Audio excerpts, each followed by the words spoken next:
Hi, it's Nero here from Investment Rise, and right now, as I record this, the election is underway. People are able to vote early, and I see a lot of people saying, well, is this lull that we're seeing in the Sydney and Melbourne property markets, is that only because of the election?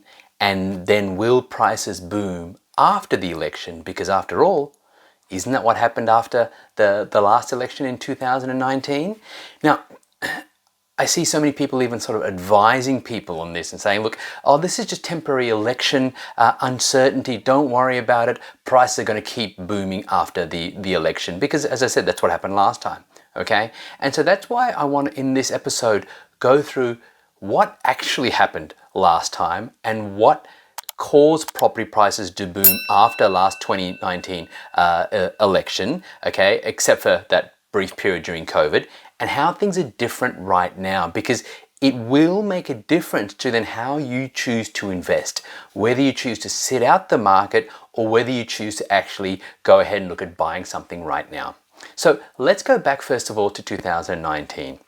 Now, in 2019, we were just coming off the biggest downturn in the last 50 years in both the Sydney and Melbourne markets. And no, it had nothing to do with interest rates rising, okay? It had all to do with the fact that APRA, or the Australian Prudential Regulatory Authority, had clamped down on lending, had really made it harder to borrow money to buy property. In my opinion, I think a lot of those restrictions were over the top, stupidly over the top to be frank.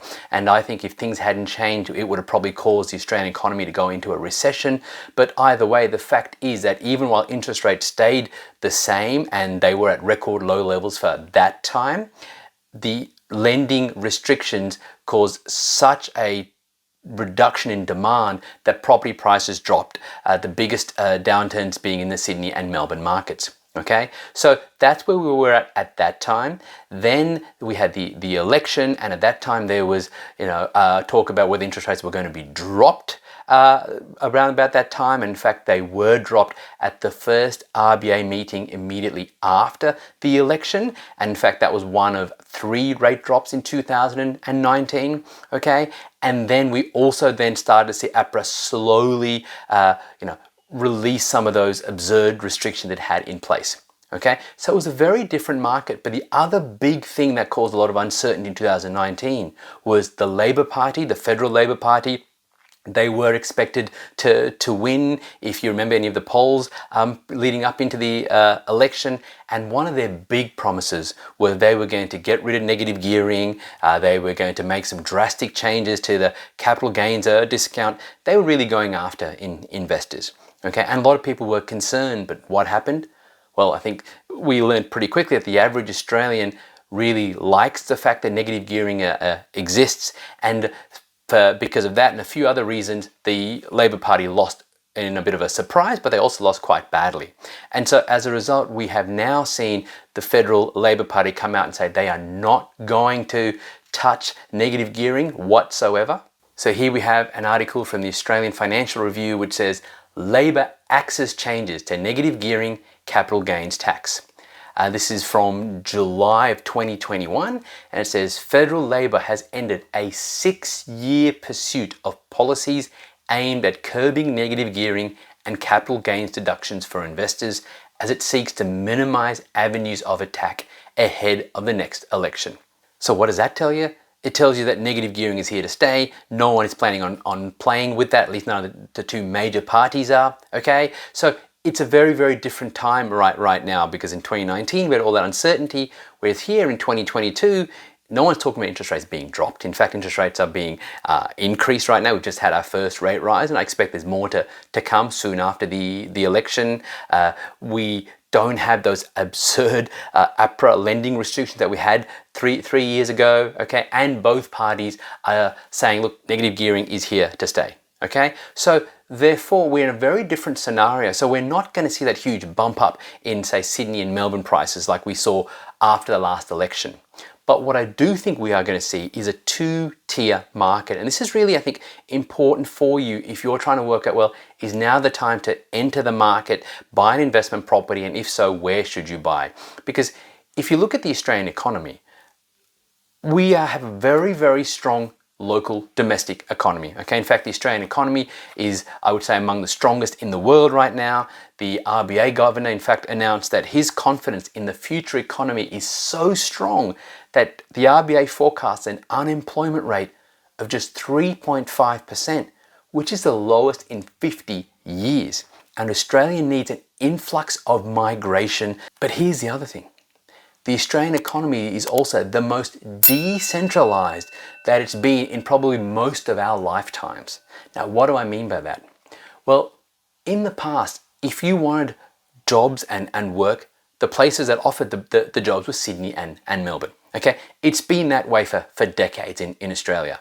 Okay, yes, we've had the mining boom and a few other things that sort of, interrupted that every now and again, but generally speaking, it's been Sydney and Melbourne. Okay, but we're now starting to see a huge shift, okay? People are able to work remotely.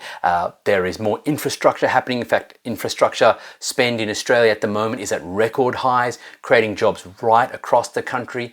And this is allowing people to no longer feel the need to have to work in Sydney and Melbourne.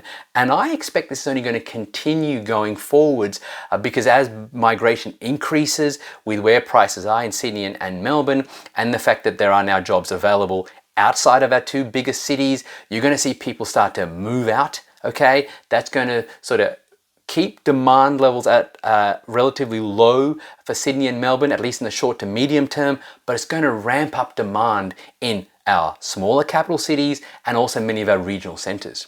And so that's really going to create that two-tier market. You're going to have the markets that have been the traditional best performers, okay, and anyone who's been sort of only advising people how to invest in property when interest rates have been declining is going to probably struggle, because I think Sydney and Melbourne, they're not going to be our best performers in terms of capital growth going forwards. But that does not mean that the Australian property market is going to flunk out at all. In fact, I see many areas where I think we're going to see 15-20% capital growth over the next couple of years, okay? So for you as an investor, what does the election mean?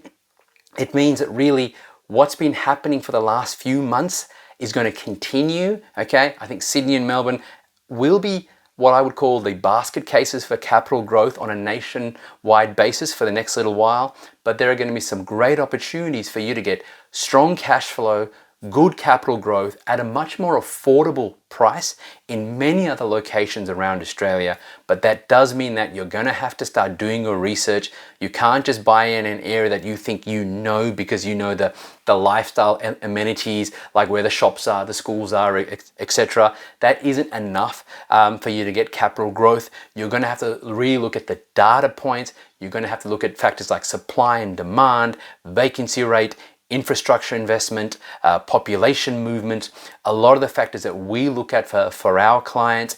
And if you can do that level of research, or at least get yourself some professional help, I'm very, very confident that you are going to find areas with great capital growth potential where those markets will rise while Sydney and Melbourne continue to stay flat and struggle in the main. Hi, it's Nero here again, and thanks so much for watching. If you like what you saw and you're looking for a proven recipe, a blueprint on how to build a property portfolio that gives you passive income, then click the link below this video and get a copy of my book, Wake Up Wealthier, How to Build a Property Portfolio that pays you an income each and every month. Okay, when you click the link and you download your book, you can get both the digital version and the audio version in case you don't like reading. All right, so I used to sell this book for $49, but right now I'm making it totally free. Why? Because I want more people to get this information, and I know that a segment of you will then like what you see in the book and choose to reach out to find out more about our services. But even if you don't, if you're serious about building a property portfolio that pays your passive income, then you really want to get my book, Wake Up Wealthier. It contains the secrets that I have fine-tuned over the last 19 years. It's totally free for a limited time. Click the link below.